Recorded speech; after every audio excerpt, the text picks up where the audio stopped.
আসসালামু আলাইকুম সম্মানিত ভিউয়ার্স, কেমন আছেন? আমি মোহাম্মদ জাকারিয়া, চিকিৎসক, মোটিভেশন স্পিকার। বিভিন্ন সময় বিভিন্ন রকম স্বাস্থ্য বিষয়ে আলোচনা নিয়ে আসি। আজকেও স্বাস্থ্য বিষয়ে আলোচনা। আজকের আলোচনার বিষয় যে 4টি কারণে গোসল ফরজ হয়ে থাকে।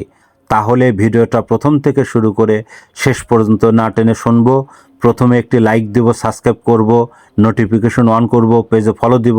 তাহলে স্বাস্থ্য সম্পর্কের নোটিফিকেশন আপনাদের কাছে পৌঁছে যাবে। তাহলে বন্ধুরা মনোযোগ দিয়ে শুনুন যে 4টি কারণে গোসল ফরজ হয়ে থাকে। 1.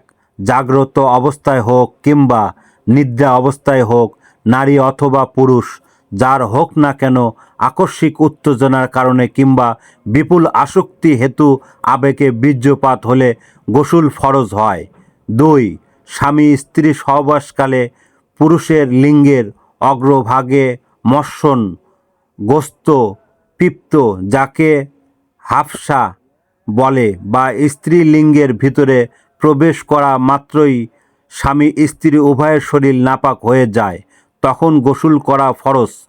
3. নিদ্রা থেকে জাগ্রত হয়ে কাপড়, বিছানায় চাদর, শরীরের বীর্য দেখা গেলে গোসল ফরজ হয়ে থাকে।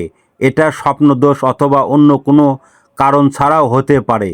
4. মহিলাদের হায়েজ অথবা নিফাসের রক্ত বন্ধ হওয়ার পর গোসল পাক পবিত্র হওয়া ফরজ।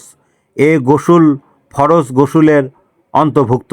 বন্ধুরা, এই ধরনের ভিডিও পেতে আমাদের ইউটিউব চ্যানেলে স্বাস্থ্য নিয়ে আমাদের ইউটিউব চ্যানেলে অনেক ধরনের ভিডিও আছে, আপনারা পাবেন। আর পরবর্তী কী ধরনের ভিডিও চান আমাদের কমেন্ট বক্সে লিখতে ভুলবেন না। আমাদের বিরাজ মেডিকেল 100 বছরের প্রতিষ্ঠান, যে কোনো ধরনের গোপন অসুখ বিসুখ আপনারা চলে আসবেন। তো বন্ধুরা, এতক্ষণ মনোযোগ সহকারে দেখার জন্য সবাইকে ধন্যবাদ।